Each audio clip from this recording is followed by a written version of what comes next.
మిర్జిల్ మండల కేంద్రంలోని పెద్దగుండ్ల తండా గ్రామ పంచాయతీ పరిధిలో మర్లబాయి తండలో ప్రైమరీ పాఠశాల ఉపాధ్యక్షుడు శివప్రసాద్, అంగన్వాడీ ఉపాధ్యాయురాలు మాధవితో పాఠశాల విద్యార్థులతో, తండావాసులతో, మహిళలతో నరేష్ నాయక్ ఆధ్వర్యంలో మహానీయుడు అంబేద్కర్ వర్ధంతి సందర్భంగా అంబేద్కర్ విగ్రహాలకు పూలమాల వేసి నివాళులర్పించి అనంతరం వారు నరేష్ నాయక్ మాట్లాడారు. భారత రాజ్యాంగ నిర్మాత అంబేద్కర్ ప్రముఖ భారతీయ న్యాయవాదిగా, ఆర్థిక శాస్త్రవేత్తగా, రాజకీయ నేతగా, సంఘ సంస్కర్తగా భారతదేశానికి ఎన్నో సేవలు అందించారని, ప్రజలకు మత స్వేచ్ఛ, అంటరానితనం నిర్మూలనతో పాటుగా వ్యక్తిగత స్వేచ్ఛ, పౌర స్వేచ్ఛ, మహిళలకు విస్తృతమైన ఆర్థిక మరియు సామాజిక హక్కుల కోసం వాదించిన వారిలో అంబేద్కర్ అందరికీ స్ఫూర్తి అని కొనియాడారు. అంబేద్కర్ భావితరాలకు కూడా ఒక గొప్ప స్ఫూర్తిదాయకుడని, అంబేద్కర్ ఆశయాలకు అనుగుణంగా ప్రతి ఒక్కరు ఉండాలని అన్నారు. ఈ కార్యక్రమంలో పాఠశాల విద్యార్థులు గిరిజన మోక్ష మండల ప్రధాన కార్యదర్శి హనుమంతు నాయక్, జ్యోతి, శాంతి, శివాని, లాలి, రజిత, శిరీష, సౌజన్య, విజలి, బద్రీనాయక్, శంకర్ నాయక్, రవి నాయక్, మోహన్ తదితరులు పాల్గొన్నారు. జోహార్ అంబేద్కర్ గారికి. 1891 సంవత్సరము ఏప్రిల్ 14వ తేదీన 1891 సంవత్సరము ఏప్రిల్ 14వ తేదీన మధ్యప్రదేశ్లోని గావ్ అనే గ్రామంలో అంబేద్కర్ గారు జన్మించడం జరిగింది. ఆయన చిన్ననాటి నుండే అంటరాని వాడని చెప్పి, నిమ్న కులస్తుడని చెప్పి ఎన్నో అవమానాలకు, వివక్షతకు గురి కావడం జరిగింది. దీనంతటికి ఇప్పుడు ఈ రోజుల్లో మనం ఈ స్వేచ్ఛ వాయువును పీలుస్తున్నామంటే, మంచిగా హాయిగా జీవిస్తున్నామంటే ఆయన చేసిన కృషి ఫలితమే. అంబేద్కర్ గారు చిన్ననాటి తన వయసులో ఉన్నప్పుడు తన అన్నగారితో కలిసి ఒక ఊరికి వెళ్తున్న సమయంలో అతనికి దాహం వేస్తే, దాహం కోసం అని చెప్పి ఒక ఇంటి తలుపును తడితే అంబేద్కర్ గారు మహార్ కులానికి చెందినవాడని చెప్పి అతనికి నీళ్లు తాగడానికి కూడా సహకరించగా, పక్కనున్న మురికి నీళ్లను తాగాలని చెప్పి తిట్టి పంపించడం జరిగింది. అయినా అతను కొద్ది దూరం నడుచుకుంటూ ఒక ఎద్దుల బండి ఎక్కి ముందుకెళ్ళి నీళ్లు తాగే ప్రయత్న క్రమంలో ఆ ఎద్దుల బండి వాడు కూడా మహర్ కులానికి చెందిన అంబేద్కర్ గారని తెలిసి ఆ బండి నుండి కిందికి దింపేయడం జరిగింది.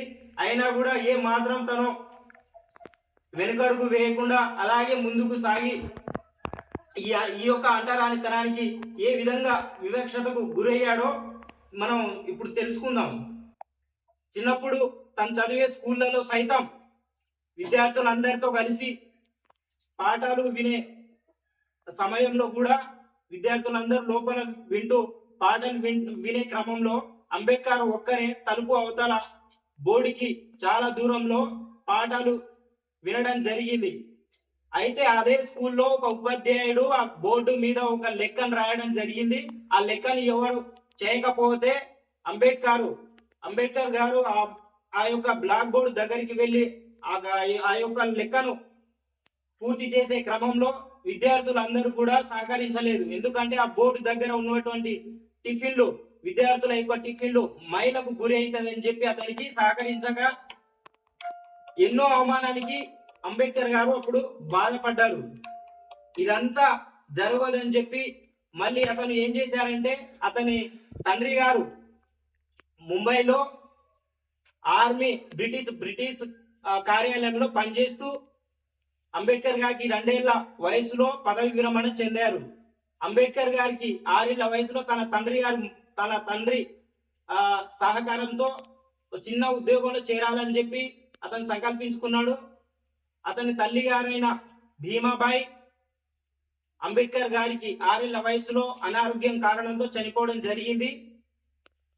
దాని తర్వాత అతను ముంబైలో తన యొక్క ఎడ్యుకేషన్ ని 1907వ సంవత్సరంలో మెట్రికులేషన్ పూర్తి చేసుకోవడం జరిగింది. ఆ కాలంలో 1907 సంవత్సరంలో మెట్రికులేషన్ పూర్తి చేసుకున్న మొట్టమొదటి విద్యార్థిగా అంబేద్కర్ గారిని అందరూ కూడా కొనియాడారు. 1907 సంవత్సరంలో మెట్రికులేషన్ పూర్తి చేసుకున్న తర్వాత ముంబైలో అతను బరోడా మహారాజు యొక్క సహకారంతో బరోడా మహారాజు సంస్థాలయం నుంచి వచ్చే స్కాలర్షిప్ తో తన ఎడ్యుకేషన్ ని, విద్యను కూడా పూర్తి చేసుకోవడం జరిగింది. దాని తర్వాత అమెరికాలోని కొలంబియా విశ్వవిద్యాలయంలో తన యొక్క డిగ్రీ పట్టాను సైతం అతను అందిపుచ్చుకున్నాడు.